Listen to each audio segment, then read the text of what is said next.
some will have that burning desire, others won't. But what we'll look at is why I'm saying that, particularly when you're at menopause and beyond, why it's kind of an important part in it and how it will help your well-being through menopause. So, find the right button. Okay, so again, just going over those aims and objectives. So delivering an understanding of why it's important, gaining a deeper understanding of what having meaning in your life can mean for us as individuals. And again, there's no one size fits all, and we are all different. So it will mean different things to each of us. And then learning how you can find that meaning and purpose, if that's what you want to do, and then taking action to develop it further. Sound good? Sound scary? A little bit. Believe me, it's not. But then change is scary anyway, isn't it? Yeah. Cool. So let's do our usual check-in and check out, if you like. Check in and then relax in so that we've got a clear head ready to work. Is there anything that you want to leave behind before we get going? Either anything that's been bothering you or anything that actually is so good that you can't focus? Yeah, I've got both. Go on then, go for it, Steph. The first one is I've now got a moving date, so we're moving on the 3rd of February after months and months of delay. So brilliant, that's the good news. Excellent. And then the second one is that I did do my 12-minute HIIT workouts twice, and then I haven't done it since because I've been frantically packing all weekend to make sure that we're ready to go. So yeah, a bit hit and miss with that. You know what? That's okay. That's fantastic. You've got a moving date, so that will actually focus you on other things. Yeah, and you know what? Packing boxes and moving stuff is energetic enough. And the fact you did your HIIT class twice is really, really good. Really good. Well done on that. Thank you. I was going to ask the burning question, did you enjoy it? But it's always a difficult one. It was a bit difficult because the dog wanted to get involved. She's still a puppy, isn't she? So I think I'll do it when she's not around next time, because put her in another room because she was a bit distracting. Yeah, I've kind of developed cat HIIT because she joins in my class as well, which is really difficult, especially those ones when you're trying to do press-ups or burpees or anything like that, because she always wants to sit there. And I've also had her there when I'm doing planks. She's invariably climbed onto my back to make the plank even harder. So yeah, it's always good if you can keep them out of the room. But that's great. Well done for you, Steph. I like Anything else? I think, have we lost Jackie? She went to get a charger. Oh, okay. Yeah, she went to get a charger. There she is. Got her. Okay. I'm going to leave the meeting that I had just before coming on this one, which I thought was going to be for longer, but it was an interview to be a trustee for a charity. Oh, and yeah, very exciting, but where it only lasted 20 minutes, and knowing how interviews go when they should be sort of 45 minutes and they only last sort of half the time, I'm thinking I'm probably not the person for them. But I'm not going to think like that. I'm not going to think probably not, because I just answered concisely rather than witter on like I can do. So yes, I'm just going to park that until you have to put that voice out into the universe that says, I did such a great interview, they have to have me, I'm just the right woman for the job and I want it. Exactly. Yes. Yeah. And another thing, sorry, which I'm quite excited about, but I'm not really supposed to say because I have signed a non-disclosure act, so I can't really put. So I can't. So I can't really sort of put it on Facebook that this is what I did last Thursday evening. I went for an audition to be a film extra. Really? Yay! Those are really fun days. That's amazing. I know, yes. And I did want to shout about it on Facebook. I thought, I better not really shout about it too much. But yeah, so that's amazing. Yeah. Really pleased. That is very exciting. You're going to be on TV. You're going to be on the silver screen. Superstar. Love it. Love it.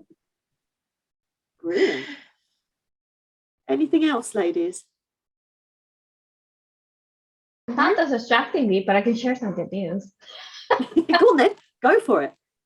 I've started my hormone treatment for our IVF transfer, which we're planning to do in April. Oh wow, brilliant. Wow. Brilliant. Oh, fantastic. Fingers crossed for you there. Are you feeling all right with it so far? So far, yes. Basically, I'm on estrogen from here till April, so I'm guessing that's a good thing anyway. Yeah, it's a good thing all round. It's good for you. Oh, but that's really good news because that means it's moving forward, doesn't it? Yes. I'm loving all the good news, ladies. It's lovely. Jacqueline, any good news you want to share, or anything you want to just park at the door because it's got on your nerves this past few days? No, I'm fine, thank you. Good. I shared my good news, which was I passed my paediatric course, so that's fine. Fantastic. That's really, really good. Take you to the next stage, which is brilliant. I'm loving the good news. So I'm going to share mine, which you may well have seen because my husband says I've been driving him nuts because I've been bouncing around like Tigger on steroids or on Red Bull most of the day. So I'm trying to now do the calming piece. But I had a telephone call from Marcella Whittingdale, who is on the Southeast BBC Politics Today show on Sunday. And I'm going to be interviewed on Wednesday all about cyber violence against women. And I'm going to be on the BBC. That's brilliant. That's fantastic. Wow. That is really good. I am literally Tigger on steroids. My husband was in the garage after I got the call, and I bounced all the way around there, and I'm like standing there like this, and he's like, "What the hell's going on?" That's amazing. Thank you. So that's that whole thing of the dream that I never knew I had is coming true. Wow. Yeah, it's amazing. We've all got fab things to celebrate. So we've all had good news today. We've all had good news, exactly. So that's always good because it makes us all feel happy and lively. So let's do our mindfulness exercise so we can then calm ourselves down. So I can take the steroids out of Tigger and pretend it's daylight and then be a bit more relaxed and get ourselves in that zone ready to look at what we're going to look at. So as always, ladies, make yourself comfortable where you're sitting in your chair so that your back is fully supported, your neck is supported, your feet are nice and firmly on the ground so you can feel grounded. Resting your arms just by your sides with your palms on your legs, maybe palms up or palms down, however is comfortable for you. And then when you're comfortable, gently bring your eyes to a close and start to breathe deeper and slower. So breathing in through the nose, right down into your belly, and then exhaling long and slow out of your mouth. We'll breathe like this all the way through. This will be helping your brain to slow down, your heart to come back to a nice steady pace, getting ready to understand and take on new learning. And as we breathe in, let's take our focus to our neck, shoulders, and around our head. And just notice how we're feeling. We've got lots of thoughts going through our mind. That's fine. Just watch them come in, welcome them, and then let them go. As you breathe out, breathe those thoughts back out. And if you're feeling tension in your neck or in your shoulders, breathe that lovely refreshing air into that area. And then as you breathe out, grab the tension and let it go with that out breath. So breathing in through the nose, deep right down into your diaphragm, out long and slow through your mouth. As you breathe, take your focus to your chest. Feel your lungs expand as you breathe in. Feel your rib cage lift up and open. Perhaps you notice your spine pushing harder against the back of the chair as your lungs fully inflate. And then as you breathe out, gently notice the stomach your lungs and your ribs coming back to that normal resting pace. If you're feeling any tension around your spine and your abdomen, again, breathe that refreshing air in deep down to where that tension is. Grab a hold of it and breathe it out. Let it go out through your mouth. Now bring your attention to your legs, to your thighs, to your calves, and then down into your feet. Notice how you're sitting on the chair, where your body is touching the chair. How does it feel? Is one side feeling heavier than the other? Are you leaning to one side more? Can you evenly feel the floor through your feet? Notice the tension. Breathe that air in deeply, right down into that space. Let it grab a hold of the tension and breathe it out slowly and long through your mouth. Continue to breathe in this way. And again, any thoughts that come into your mind, don't try to clear them, just let them come through. Think of your thoughts like the waves on the beach, how they roll in, just like your thoughts, and then they dissipate on the beach and they get dragged back out again. Just let those thoughts go. Don't chase them, don't analyze them, just notice them. One more deep breath in through the nose, right down into your diaphragm, out slowly through your mouth. And then gradually bring your breathing back to its normal level. Start to notice the room that you're in, bringing your awareness back. And then when you're ready, and only when you're ready in your own time, open your eyes and come back to the room.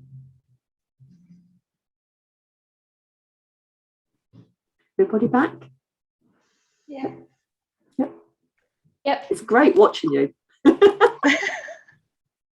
kind of think, oh, I want to have my eyes shut and do it. Cool. So let's get back on this slide. So our quick reflections that we do every week. Thinking back to last week's session where we looked at releasing your fears and the impact of self-limiting beliefs.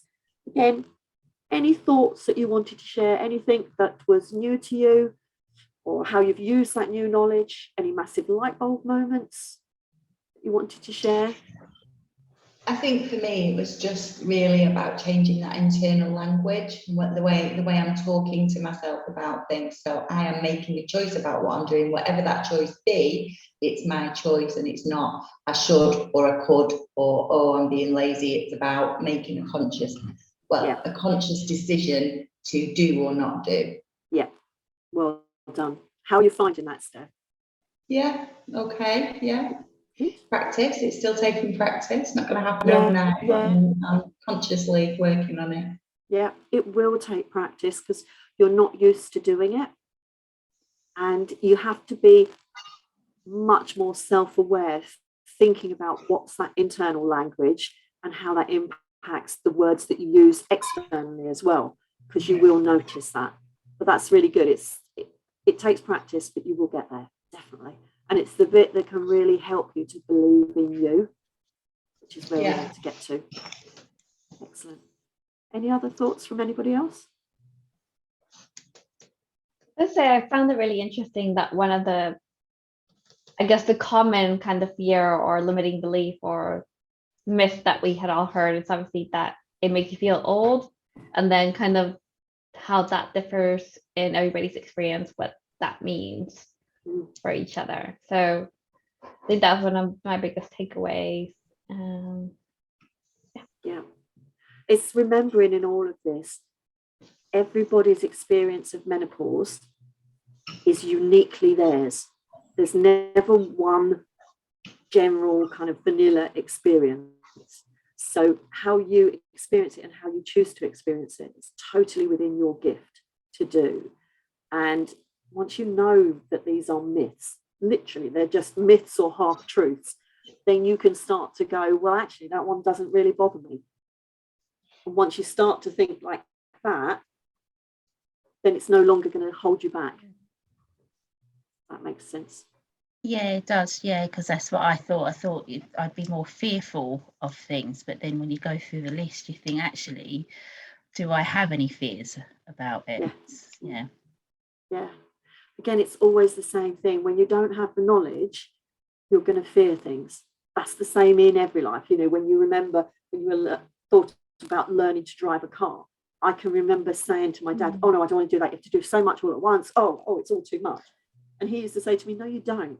It's very logical. It's one movement after the other. You're very rarely doing lots of things all at the same time. And then when you have lessons and you have the knowledge, it's like, you know what, that's right. It's just having that knowledge and thinking about how you'll let that help you on your journey. Cool. That's a really good point. That's really resonated with me, because I remember when I learned to drive, I thought I was never going to learn. There were so many things to do, which feels like at the same time. And now, all these years later, it's just second nature. Don't even think about it. Just get in the car and do it. Watch the road. Don't worry about the mechanics of it. Yeah, absolutely.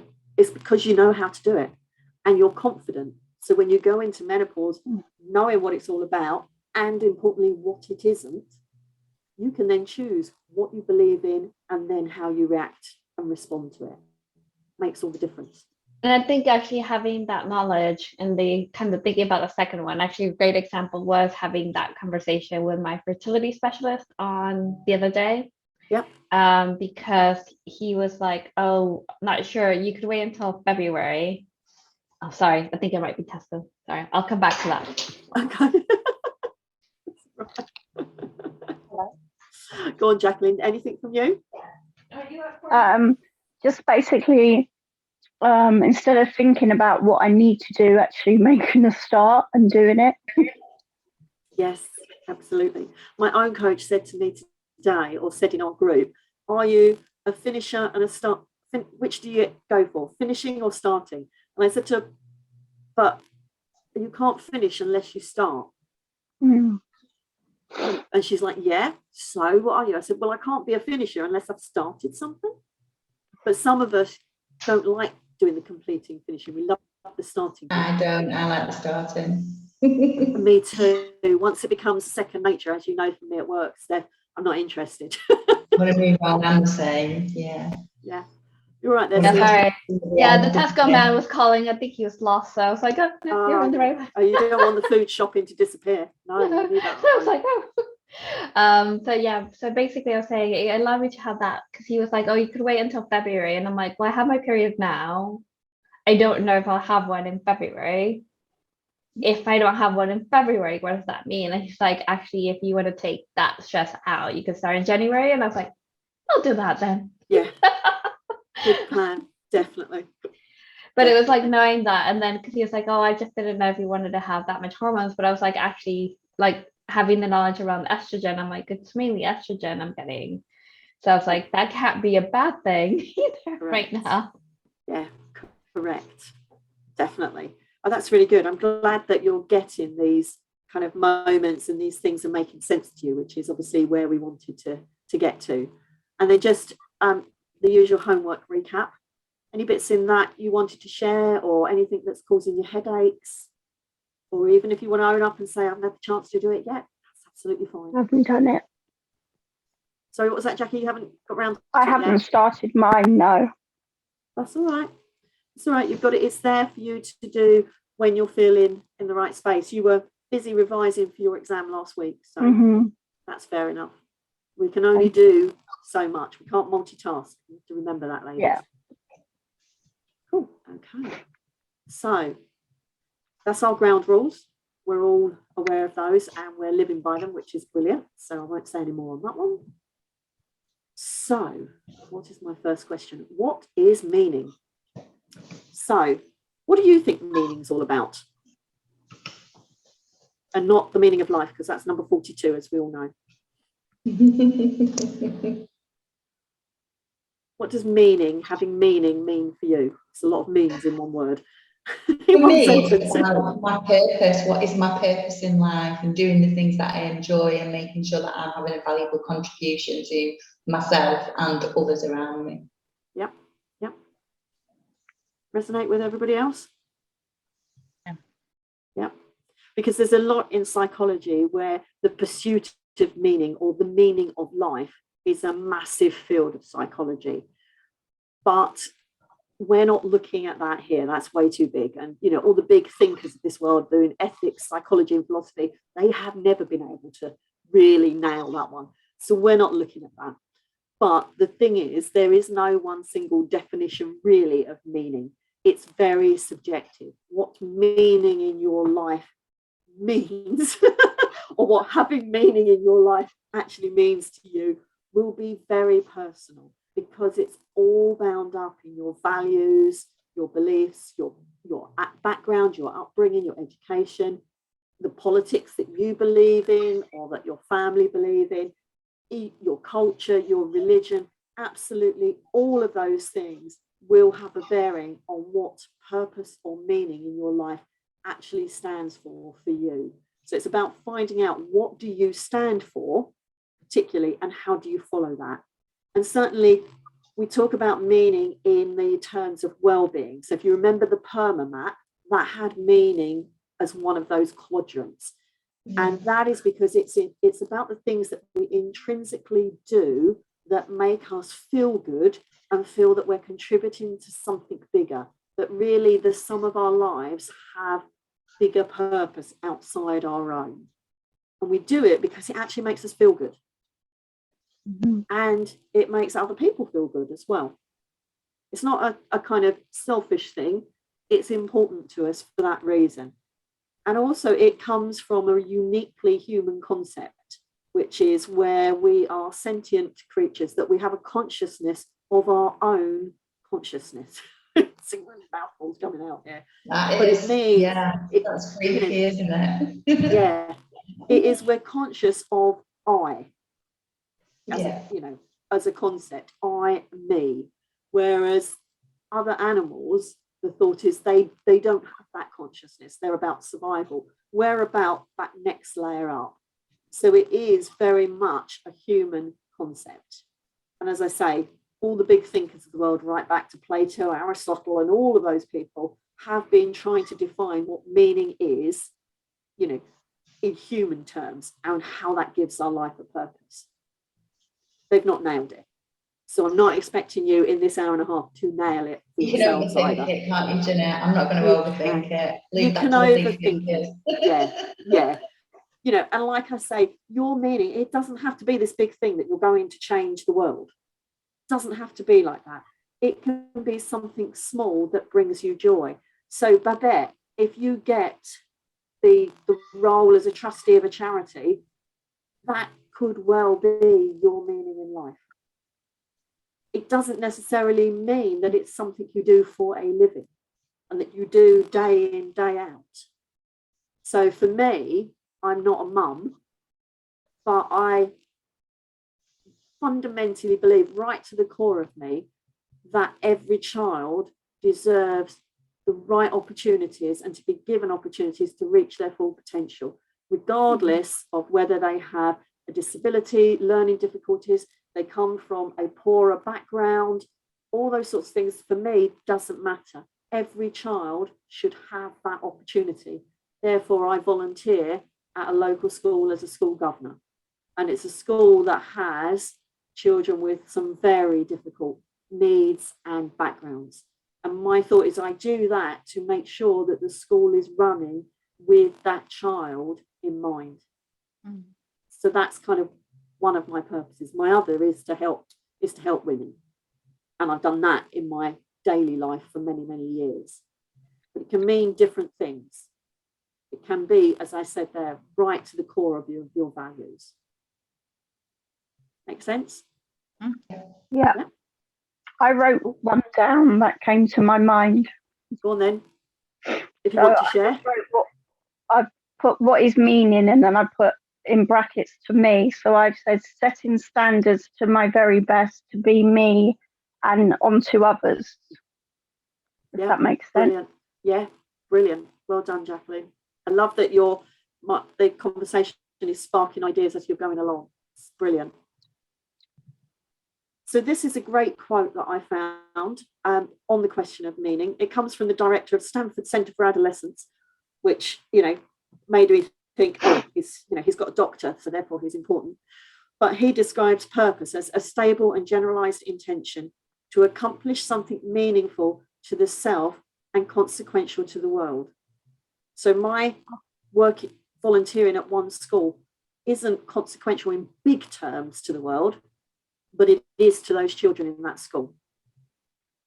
And Babette, if you become a trustee of the charity, it's going to be consequential to the world because of the charity that you're working with.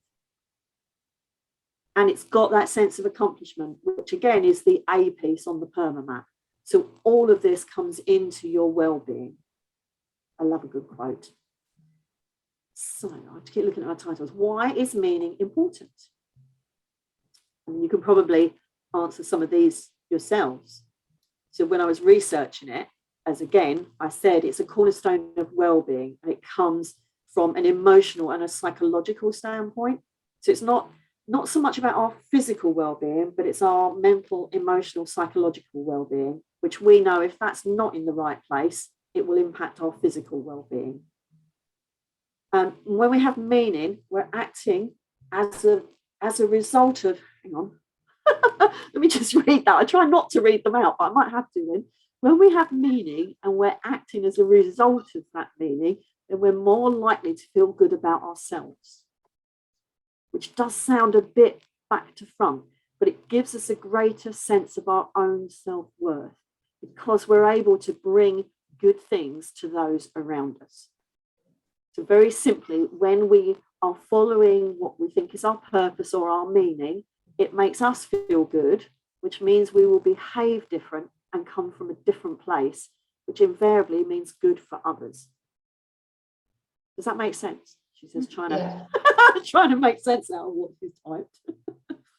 And again, we'll feel much more positive about what we're doing and the fact that we're bringing value to someone in the world. That sense of value for others that you're doing is really good, again, for your well-being. And as we know, when we feel more happy, alive, motivated, successful, proud, joyful, all of those great feelings, they produce happy hormones. Our brain gets the serotonin out and all of that, which lowers stress, and it gives us a more positive outlook. And positivity is massively infectious. People want to be around positive people because it kind of, it sounds horrible, it seeps off on them. It makes them feel better about themselves. And when we're in that space, because we've got meaning, we're feeling really fired up, we're feeling all those good, positive vibes, it impacts the way our bodies and minds work. So we're less likely to contract illnesses because our immune system works better when we've got less stress hormones going around our bodies and it's not under pressure. We're not in that fight and flight all the time.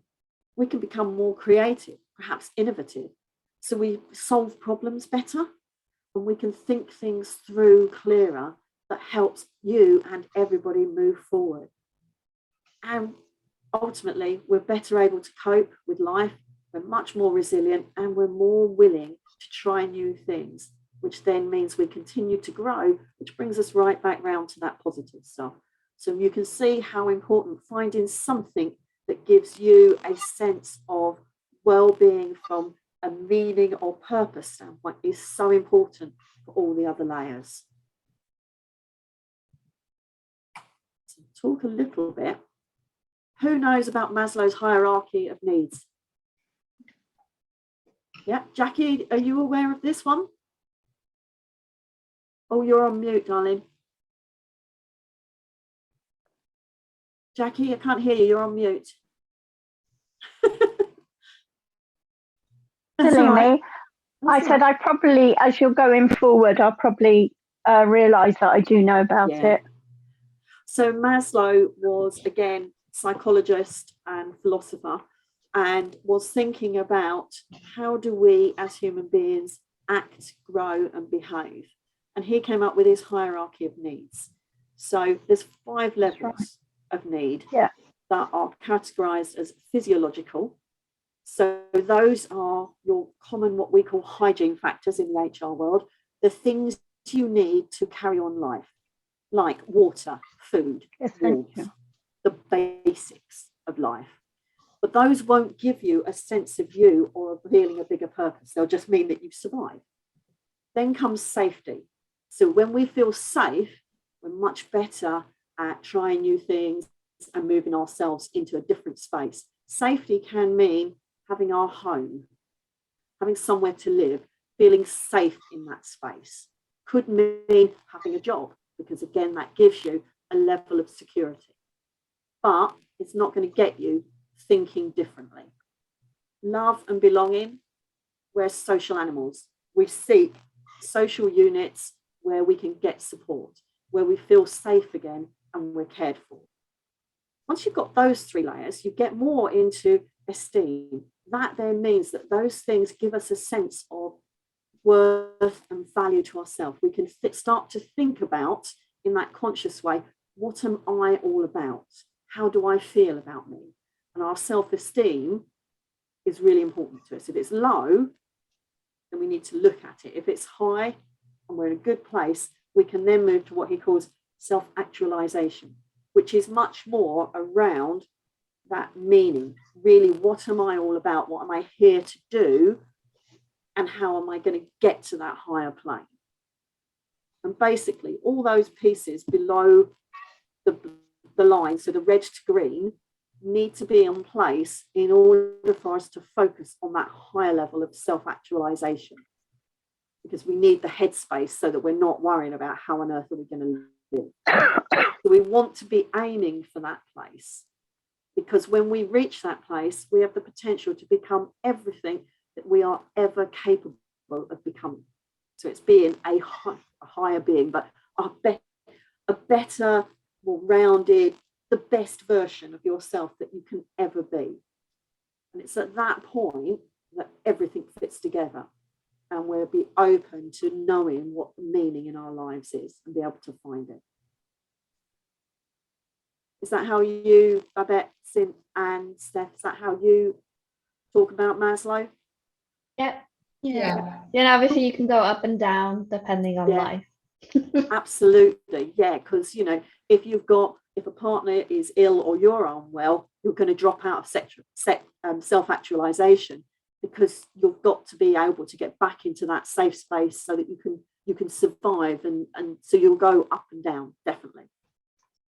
And it's really interesting, isn't it, that you need all those sort of 4 things below the line in place for self-actualization.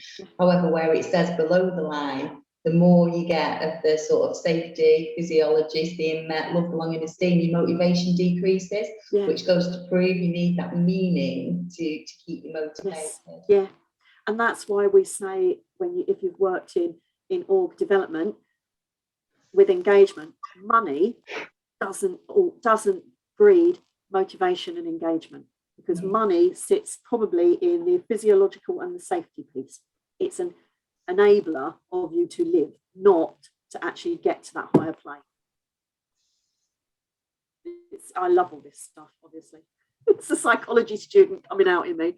So we touched on the perma map. Did we touch on the perma map? Sorry. Yes, I know. This was the picture I wanted to give to you guys, because I know that Jacqueline had said she couldn't read it. But I think that's a great question. Are you permalicious? We did the plus for vitality, didn't we? We did, yeah. I couldn't find the one with the plus V in there, but again, this is where meaning is one of those 5 pillars of well-being, and that meaning piece gives us the sense and pleasure of contributing to something that's bigger than us, that belonging to something greater, and that gives us the drive and motivation to behave differently and to take action, just for that intrinsic feeling of doing good for others outside ourselves. And of course, we also get that good feeling too, because it makes us happy when we can do that. So having meaning and purpose in our life is so important for all of our motivation, all of our positive feelings, and all of our well-being, because well-being is about feeling healthy and happy. So it's really important in there. So what have I got here? What happens when we lose meaning? So I think they're quite obvious ones. You could be bored, dissatisfied, or feeling empty. You may feel unfulfilled. That could be within relationships with others, at home or at work. And obviously, you may well be feeling anxiety, stress, overwhelm, or depression because it impacts your mental health. Those are quite obvious. And my story there, and you've heard some of this before. So, and Steph will know this anyway. So I've been in the civil service for about 15 years, just over 3 years working within this in the one department, doing the same job, but essentially taking it from just me to a team of 9. Then my experience of the menopause started, and it made me to start to question what I was doing, probably because I'm someone who doesn't stay more than 3 years in one place, because as soon as we said earlier, as soon as it gets to business as usual, I get bored very, very quickly, because for me, the challenge of learning and changing things and setting up new things is really important. That's part of my driver. But I started to ask myself, did my role have any meaning or worth? And at that time, what I was focused on was moving a group of people from one office to another office, which, believe me, was not brilliant. I also found myself under challenge because I've been doing it for 3 years, so I knew how to do it. It didn't hold any new learning for me, which meant that I started to kind of lose interest. I got disaffected with what I did. I didn't care. I felt that I wasn't adding value to anybody. And my words were, any kind of monkey could do this job. I don't need to be here doing it. And nobody's benefiting from it because everything I was doing was actually changes that nobody wanted to happen. And nobody made sense of it happening. So I then felt unfulfilled, undervalued. I was looking for people to say thank you, but they never did. So I felt that everything I was doing was unnoticed and that I was being ignored. So I hated what I was doing. I say there, I had no enjoyment. I absolutely hated what I was doing, which meant I felt upset, short-tempered, unhappy, disengaged, lacking energy, all of which could be linked to menopause anyway. But worst of all, I stopped caring about what I did. And even more importantly, I stopped caring and liking the team I was working with, which is the team leader is a massive problem. I noticed it before my managers did, which is always good. But I knew that because I'd lost interest in them and had fallen out of love, so to speak, with them, I was not going to be helping them at all. So I was making it harder for them too. My mental health took a hit. My anxiety returned. I was unhappy. I started trying to shut myself away from things. I ate badly and super lots of it. So I turned to comfort food. I stopped exercising and running, which would have done me the world of good, but I didn't want to because I was eating so much. I felt fat and unhealthy, so I didn't want to go outside and show that off to anybody as well. Plus feeling old because it was menopause. So I cried an awful lot, which again doesn't do us any good. And I didn't know how to change it. And I couldn't get the help either. When I talked to my GP, she gave me antidepressants, which wasn't necessarily the answer I was looking for. My boss didn't get it, mainly because she didn't give the time to understand it. And I knew not only was this menopause, but it was me going, this doesn't hold any pleasure for me. It doesn't count. It doesn't matter to anybody. Nobody would notice if nobody did this job. That's when I started to go, you know what, I need to find new meaning. So I got out there and started doing the work on my own. And COVID really helped with that because it meant that I had more time without the commute. But I tell you this because actually my dissatisfaction with me and my lack of meaning in what I was doing had a massive impact on the rest of my team. Now, that team doesn't really exist in the same way anymore. An awful lot of them have moved off and are doing different jobs, which I think is great because they've challenged themselves. But deep down, I wonder, was that because of the experience they had with me at the end? that they became dissatisfied. But I'll never know the answer to that one. And I'm not going to ask Steph to go and ask them either. I possibly don't want to know the answer to that one, but I was questioning that. So you can see how it can have such a big impact if you've lost that meaning. And for me, having the meaning in the job that I was doing was as important as having that meaning outside of work as well.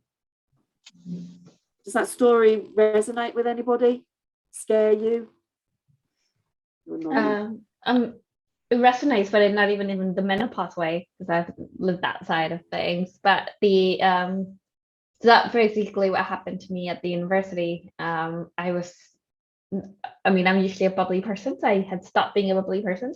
Yeah. I wasn't doing any acting. I was just basically going to work, going home, had a few things after work, but it was mainly to distract myself from work rather than because I wanted to have the hobbies now that it, in retrospect. And it was when I was like, nope, this is not really what I want to do. What do I want to do? And then strangely enough, that's when Armand came into my life, because I think that's when you start asking the question, yes. Things show up. But yes, yeah. Absolutely. I completely agree with you, Sin. At the time, I would not have realised that. But all the work I've done on me since tells me that things come into your life at the time when you're opening yourself up for them. When you may not realise that you're looking, but they come to you. Yeah.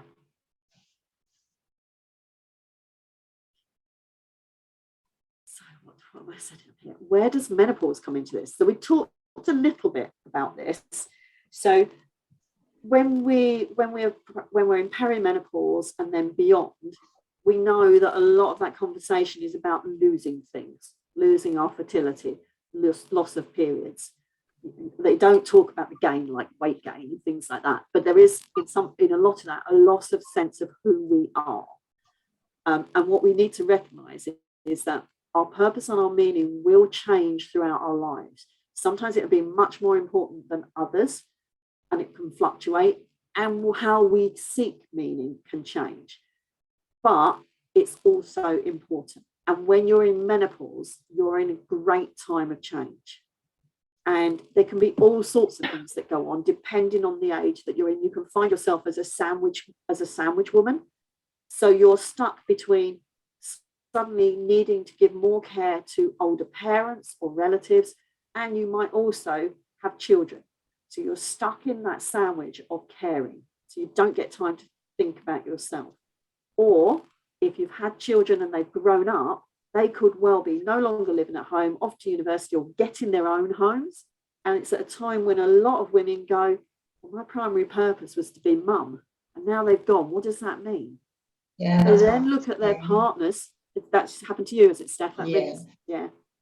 But then you look at your partner and you go, oh, it's just you and me. And a lot of couples find the only thing we had bringing us together at that time was our children. We've lost touch of who we are and what we mean to each other. That's why there's sadly really high levels of divorce through women as they go through menopause. And it just is really difficult. So the menopause is a time of massive change. Your body's going through changes. We've talked how fluctuating hormones can create physical and psychological impacts.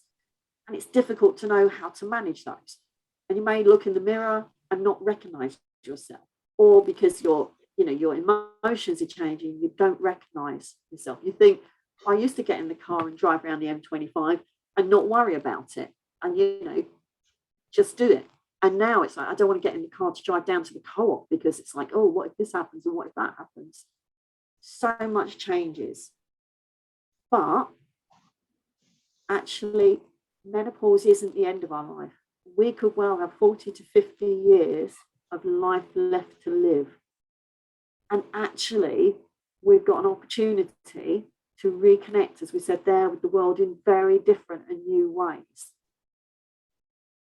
And it's a chance for us to find the best in ourselves, to feel more purposeful. And, because prior to that, in the first one, if you like, the driving force is usually your hormones and having babies, making babies and having babies, because that's what nature wants us to do. When that imperative disappears, you've then got to refine what your driving force is going to be so that you can live that second half of your life and have that best life. That's where meaning comes in. If you haven't found it before, you've got the opportunity at menopause to redefine what that means to you. That makes sense? If you haven't had children yet, I bet, and Cynthia, don't get freaked out by this. No, this, yeah, I'm not, that's fine. And don't get freaked out when you look at your partner and go, oh my God, you know, I celebrated, was it 36 years of marriage last week? And it's like, I still look at him and think, oh yeah, you're the man I married. Even though he's here all the time now, but there you go. So guess what? It's breakout room time. The usual 8 minutes. So either 4 minutes per person or 2 minutes per question, entirely up to you.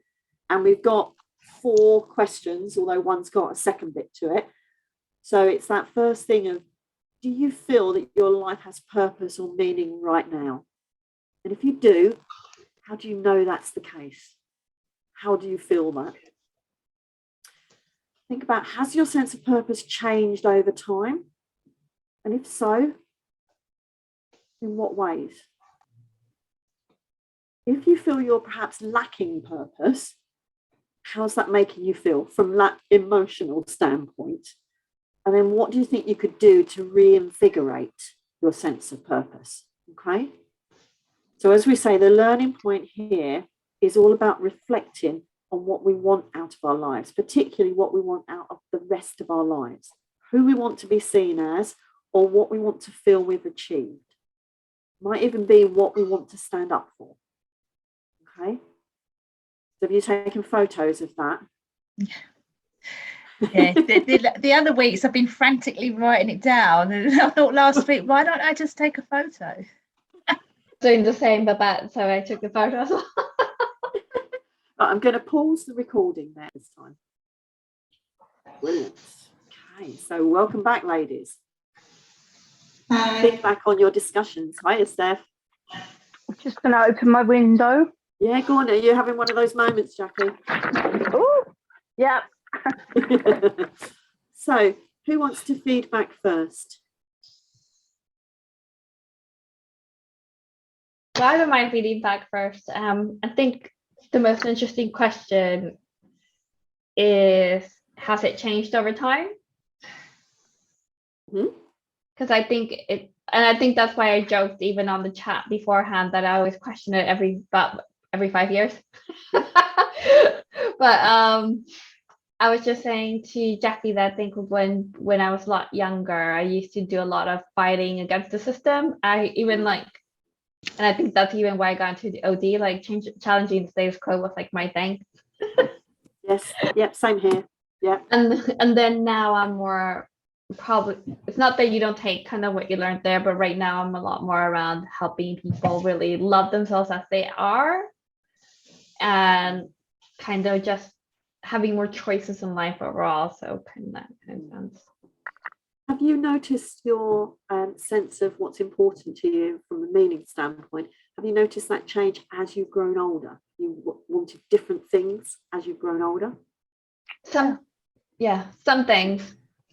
Some things are still there. Yeah, because I remember that one of the big drivers for me when I was younger was that I wanted to have, you know, a great marriage. I wanted a big detached house. I wanted 2 cars. I wanted foreign holidays. It was all very materialistic, which the 80s was. I wanted to be a yuppie.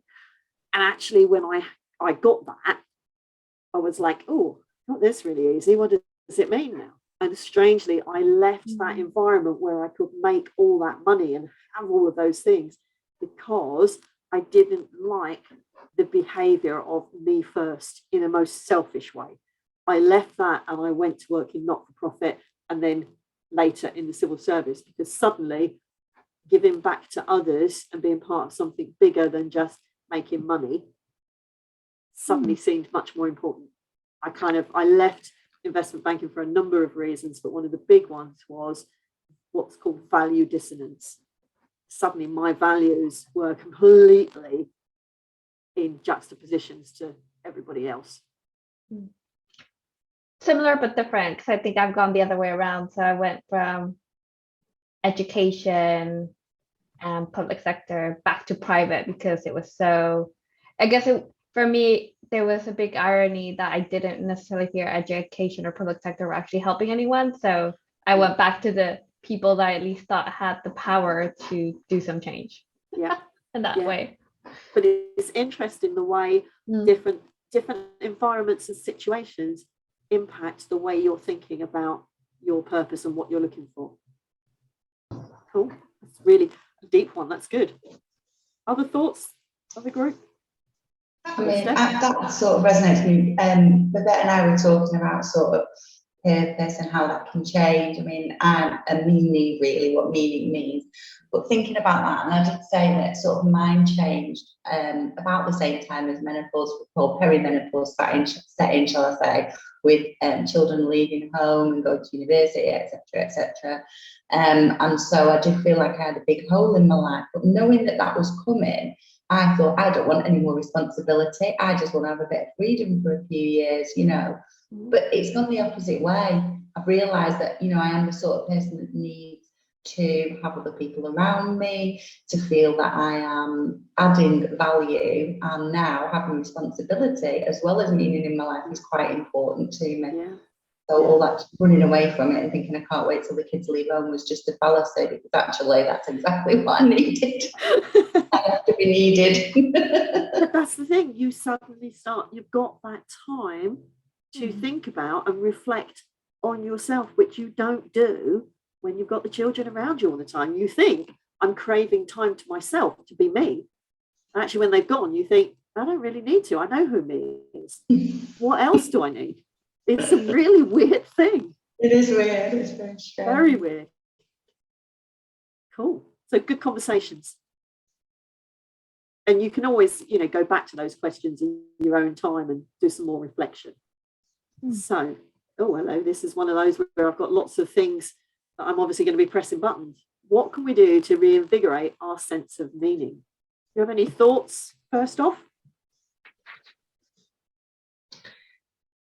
I think it's probably like journaling helps with that, doesn't it? And thinking about where you are and then where you're picking up either negativity or where something's lacking. You can then make changes, and you can do it in incremental steps rather than having a whole big thing that's blown up in your face. Yeah, because that is really difficult. If you have that real big bang, you know, ultra big moment, that can be really, really hard. And I think I've got 9 or 10, let's see here, top tips and some ideas on what you can do. Yes, I got it right. So number one, if you think, I don't know what my life is all about, I don't know what the meaning is, I don't know what the big thing or even the small thing is I want to do, focus on what interests you. So what are the things that really interest you, that you want to go out and read books on, or watch TV shows, or talk to people about, and then make that important to you? Because remember, what you're interested in, you intrinsically enjoy, and that makes it fun. And again, we're back to that general good well-being. So think about what really interests you, and how can you make that important to you? So, you know, it might be like, I like doing knitting. So how do I make that important? Well, I could, if there's, you know, there's a famine or something, refugees, I could knit squares and make blankets for refugees. You know, it's simple things. Take up an old hobby or embrace a new one. Because that's a lovely quote. Live a life filled with passion. Doing more of what you enjoy gives you a sense of meaning. So it doesn't necessarily have to be giving back in a very big altruistic way, but just something that fills with passion. Because, you know, you can take up an old hobby. So I took up running after 16 years of not doing it. And you would think, well, how is that giving you meaning? Well, because now when I do a long run, when I've run a half marathon, I've done it for charity. I've raised money for an important charity. And because I'm out there on social media talking about whether it's SAFA, which is the armed forces one, or whether it is his charity, which is all about male suicide and mental health, I'm telling people about other things that matter. So I'm raising money for something bigger than myself. So a hobby could take you down that route. And again, it keeps your mind active. Find a way to share your experiences to help others. All our experiences are meaningful. So that's why I talk about my story. That's why I'm doing this, because my experience of menopause caused me to think there has to be an easier way. Why aren't people talking about this? And that's why I'm doing this. So think about your experiences, how you can bring those to help people. Since yours has to be a classic one with that whole thing of your journey when you found Arbonne and that wanting to help people to have a healthier lifestyle and healthier food choices. Definitely.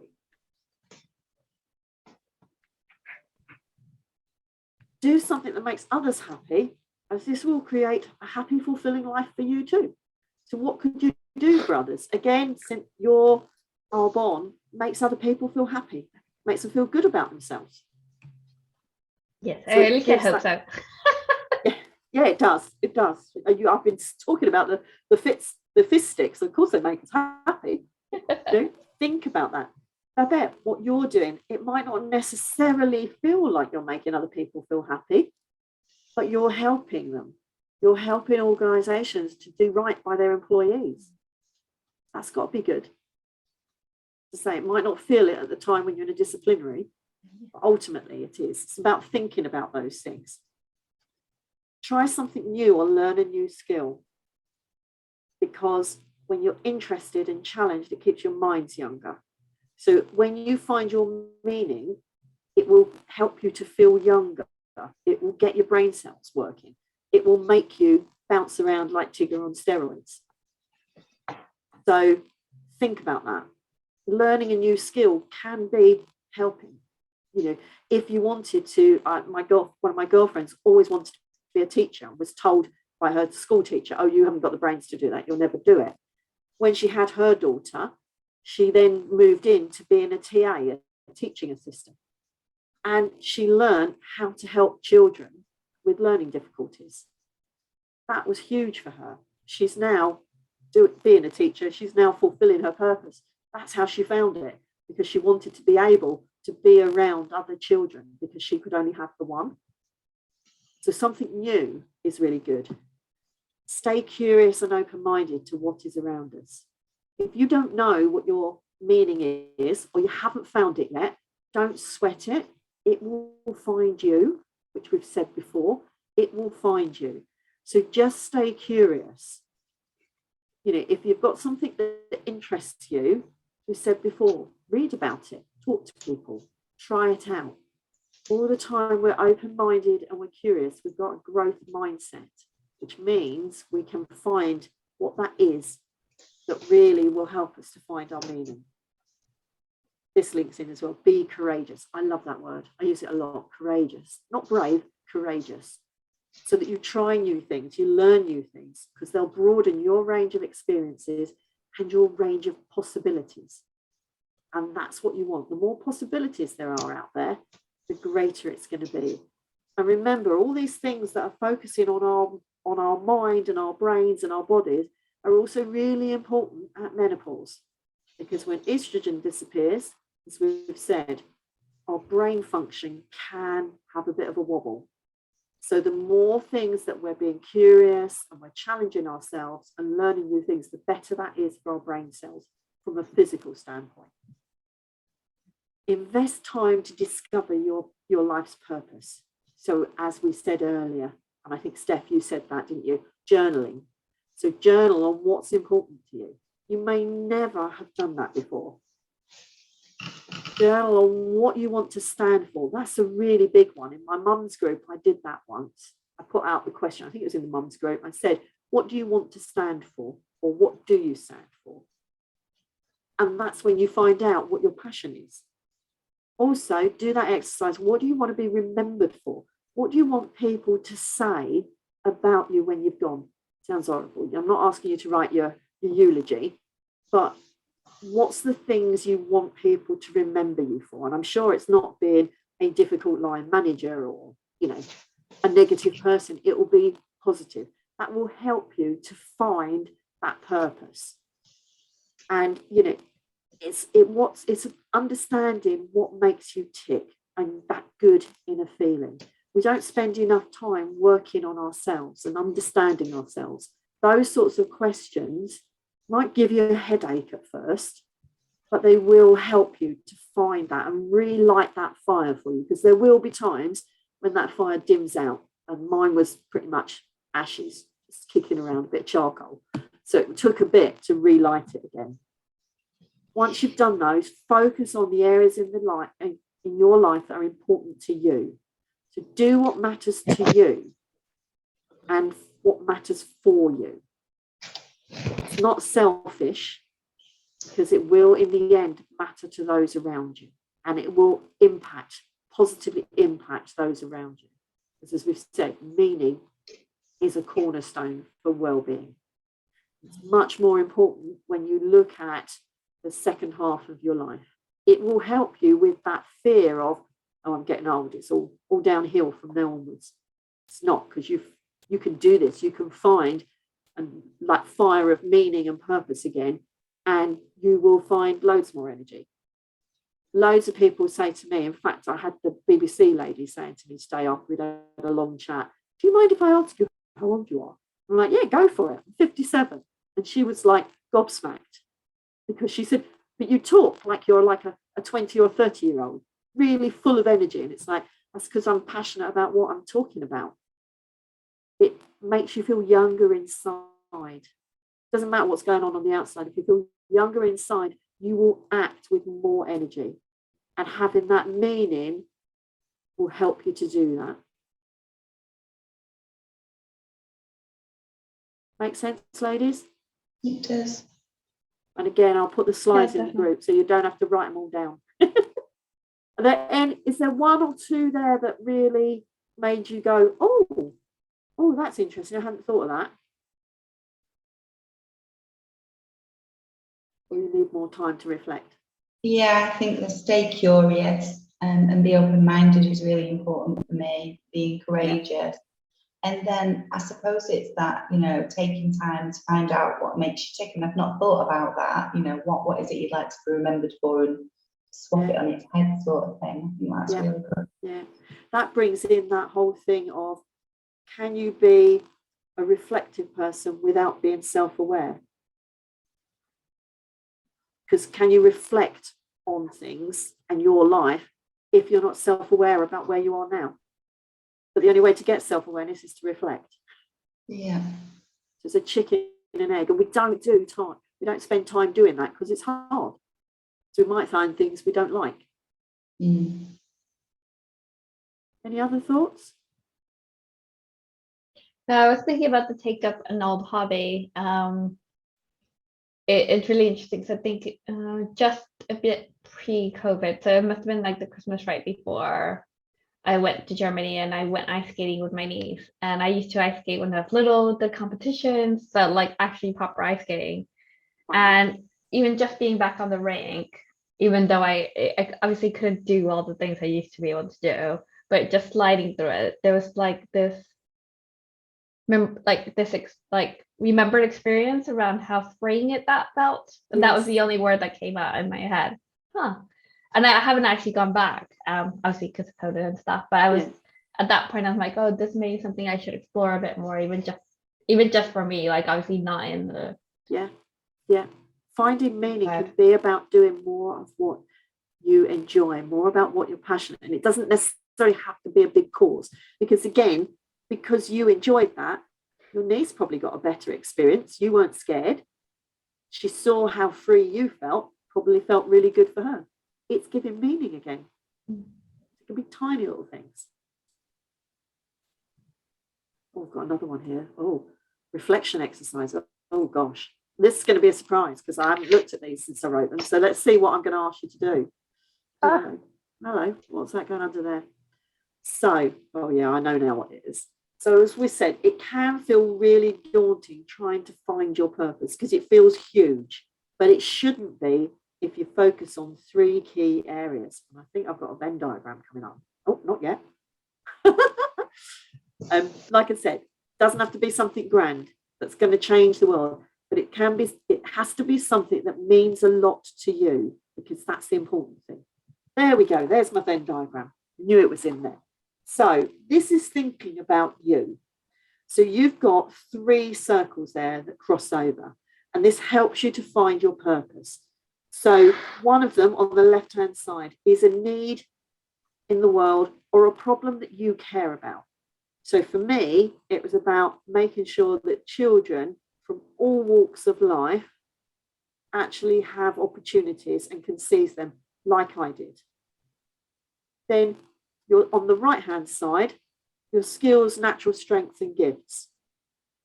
Sure what that is, but probably that is the fact that I'm not really afraid of talking out with people, and I'm content. I like sitting down. I like being empathetic, listening and helping. And then the bottom one, what you love to do or your interests. So again, for me, helping others is really important. And then right in that middle bit is where the 3 overlap. That's where your purpose will sit. And if you're working around that, and you can do it in any order, you might want to start with your interests and your skills, and then think about what's the problem that you care about, or start with the problem. And then if you start with the problem, you'll probably naturally work out what the other bits are that feed into that. So that can really help you to think about it. And then the other thing to think about, and you'll all disappeared there, where have you gone? So as I say, you build on those 3 circles, notice where they overlap, and that will help you to understand what it is you need to do. You will also know that actually you've got the skills and the natural, I like that, natural strengths and gifts. You'll know what those are, because you know that those will help you in solving or doing something around that problem you care about. Because you'll find when you write the problem down, you will automatically write the skills and the gifts that you've got that go with that. So it gets you to be much more self-aware. Then you can go, okay, so that means this is what really fires me up. Then you can ask yourself the question, what do I do about this? How can I follow that? What can I do to reach that purpose or that meaning? It's just another way of looking at it. Oh gosh, more. How will having purpose help us? Okay, number 1, this is going to be all a surprise to me. So we talked a bit before, when we experience joy and happiness, all of our bodies and minds work better, and we have that sense of health, well-being and happiness. At a time when we're in perimenopause or coming up to that, or beyond it, because the change is still happening, we can feel overwhelmed because there's just too much change. Finding our purpose, reigniting something that matters to us, gives us a new sense of focus and motivation.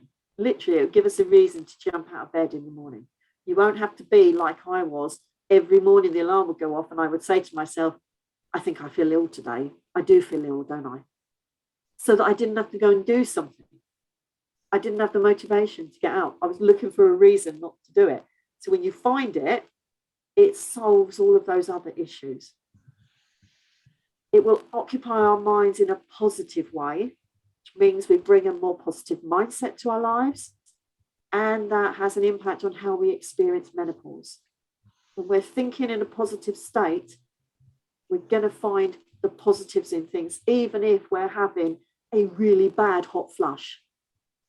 You know, I had a really bad hot flush when I decided today I was going to go out and run again after feeling really crap from my run yesterday. So I got all anxious and had a hot flush. And my first thought was, oh, I shouldn't run like this. Then I thought, well, hang on a minute, it's only 3 degrees outside. I won't need a long sleeve shirt. So I saw the positive in it. And we get to focus on what we love and what we enjoy, and not what's changing or going wrong as we move through menopause. That's really important, because again, it's on the focus side. When your mind and everything is full of what you're enjoying and what you're loving, and you've got that meaning, it doesn't matter what's technically going wrong in the background. That will become really small, and you'll actually be able to focus and actually make good decisions and make changes really easily to cope with whatever is going wrong for us through menopause. And a big one here, it will help us to reimagine the second half of our lives and live it to the fullest. It will fill the gap of any loss we may be sensing through menopause. That's, to me, reimagining the second half of our lives is what makes all of this worthwhile for me. And it's just to be able to help people to live to their fullest for longer is, well, that's the ultimate thing, without a doubt. And don't forget, it will draw people to us. When we're motivated, when we're happy and energetic and positive, people want to be around us. They want to kind of bask in that, or have a little bit of the positivity in a very strange way, drip off from them, for lack of a better word, because it is infectious. And finding that meaning can do all of that. That's why it's really important to us. So, before we talk about homework, ladies, any questions?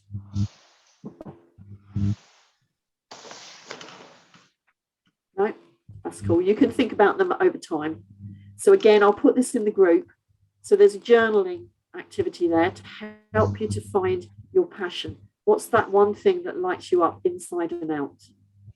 And how can you do more of it? How can you change your mindset so you can follow your passion? And then if there's things stopping you from doing that, what can you do about them? Okay.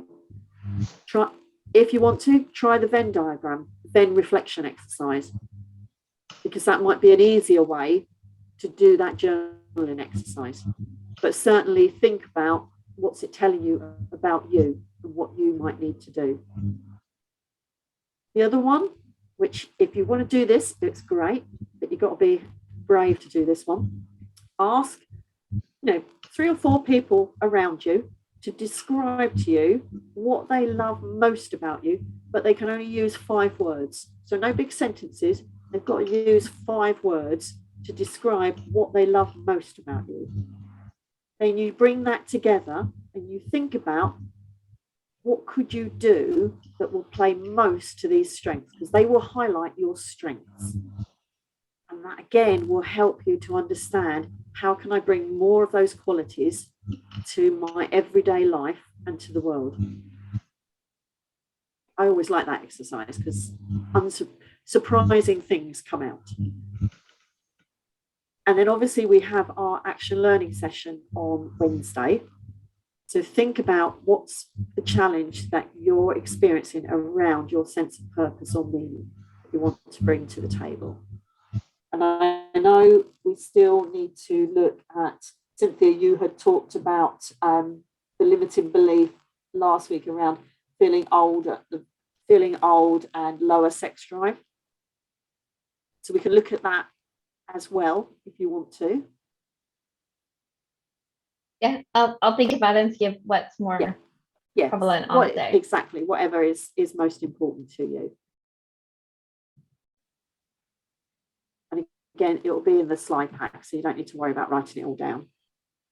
And before I finish, there's a couple of things, 2 things I wanted to remind you on. I know this doesn't impact you all, but I sent around the link for the midpoint questionnaire.